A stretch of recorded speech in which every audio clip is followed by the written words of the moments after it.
completely be hands off with my opinion regarding him.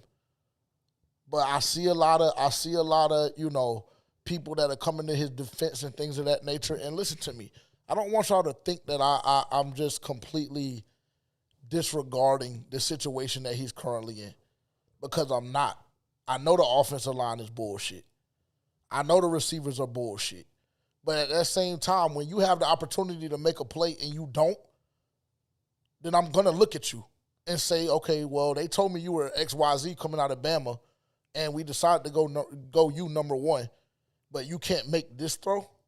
Okay, cool. Because at the end of the day, I watched film today, and I thought that I saw 5 missed passes.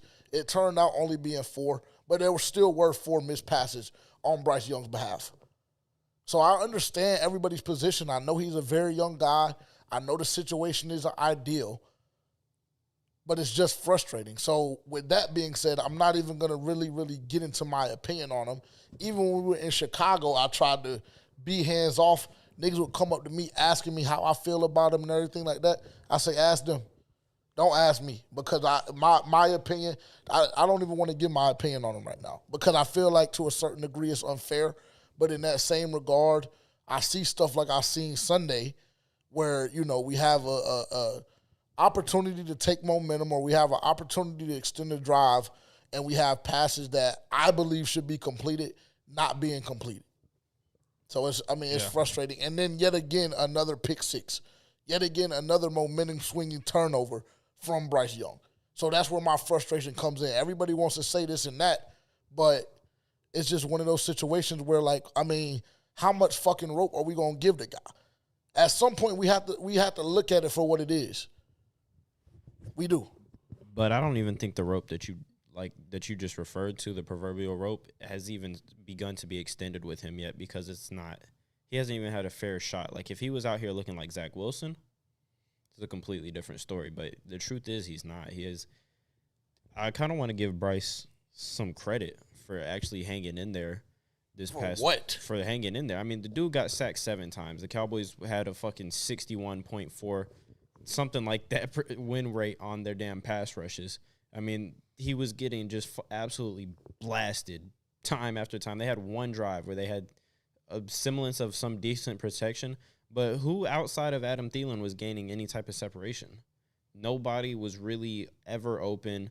Nobody was fucking blocking. I mean, the nigga says hike, and Ike Ekwonu's going left, and Micah Parsons is running right in front of him.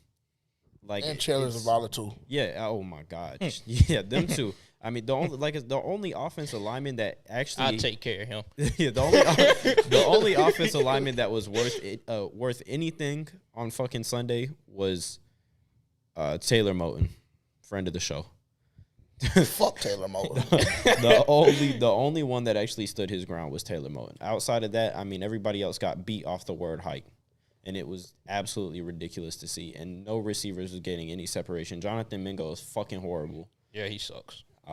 Terrence Marshall, I didn't even see the bitch ass nigga touch the field. I don't know. He was a healthy scratch, right? Yeah, I thought I saw that. Laviska Shenault. They don't create enough plays. Yeah, I was gonna say they don't use him, so he's just, why is he there? And outside of the run game, where they did get a few big plays off, I mean, what the fuck was going on? Yeah, Bryce has nothing to work with, so we can't judge him. Since we're on this topic, I'll go ahead and give my piece. So, Pro Football Focus, the Panthers O-line gave up 23 sacks plus hits plus hurries in Week 11 to the Cowboys. That is the 8th time in 10 games the O-line has allowed 16 plus sacks plus hits plus hurries, 190 in total this season. That's Pro Football Focus. This is what I'll say, and I'm really tired of discussing Bryce too, but I'll say this. I'm taking the stance of, obviously he doesn't have the weapons, he doesn't have the help. So I feel as though, because Greg Olsen mentioned this too, I feel as though there hasn't been a fair assessment to call him this, call him that. The only problem that I have is when people are like, oh, he's a bust. Oh, we picked the wrong guy. Oh, we should have did this. We should have did that. Oh, we need to bench him for Andy Dalton. Oh, he can't see over the line and things like that. Because I feel like people say that and just really aren't watching the game, really don't know football, and really just don't understand what the fuck is going on. But I don't have a problem when people critique bad quarterback play, and which he shouldn't slide for bad quarterback play. Like, that's something that we shouldn't give him a pass for. You shouldn't give no quarterback a pass for bad quarterback play, in which there's been a ton of games this season where we've seen bad quarterback play. And I will go to as far to say that, I mean, I think that, and we hit on this last week, I think that a lot of the bad quarterback play comes from being in this Carolina Panthers system. I think a lot of that is being coached and being taught, and it's completely changed the type of player that he was coming out of college to the point of it is now, to where we're seeing him make these jackass throws. Like, we're seeing him miss people that are wide open, that you can get a high school quarterback and he'll make those throws. And so it's like, it's unorthodox because it's like, that shit is not who he was.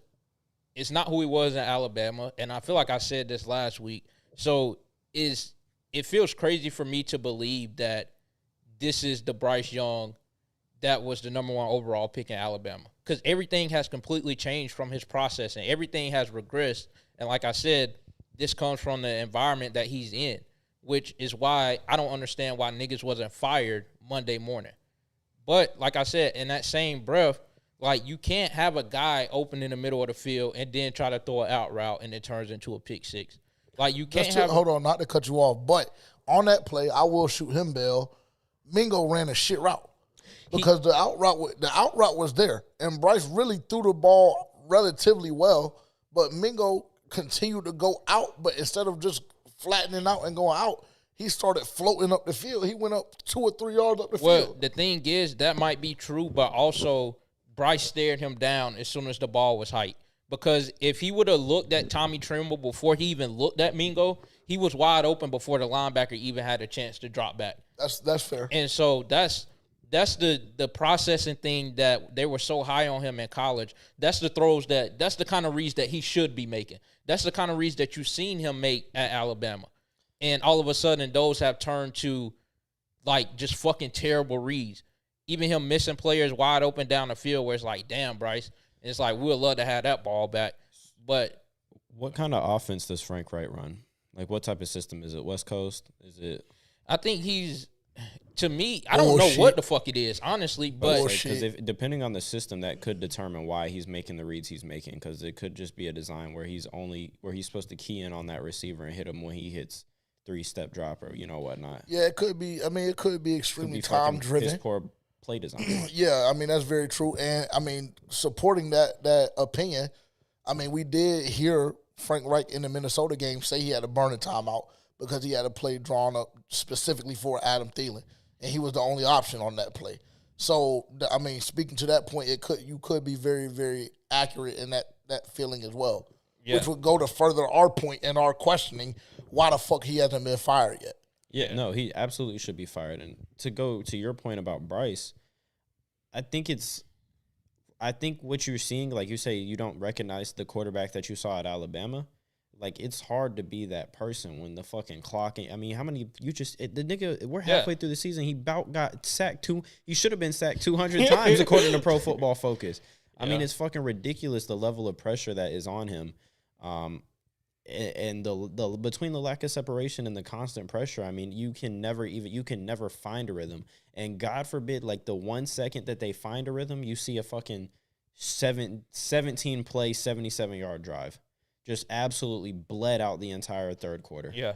And so that's where my problem comes in. Go ahead. And that's when, like, I do understand that, and it is like a fucking terrible situation he's in. But I also understand when people are mad that he misses wide open throws. Like, I understand that, or when he makes terrible reads. But I also understand that can just be now he's just fucking damaged and everything gets sped up in his head. Like, when he gets a wide open lane, it's like this shit happens so very little that it's like, oh my God, I'm about to nut myself. And he just fucking dicks it. So, I mean, like, I understand both sides of the spectrum. It's frustrating on both ends of it. But like, just the people who say he's a bust and like all of this other shit is just like completely unfair. Yeah, I mean that shit is just. I mean, I'd agree. That's arguably fucking gone dumb. into the absolute worst situation of any rookie quarterback in recent memory. Honestly, I was gonna say of this draft class, but of the last couple of draft classes. I mean, this is a fucking dumpster fire. Yeah,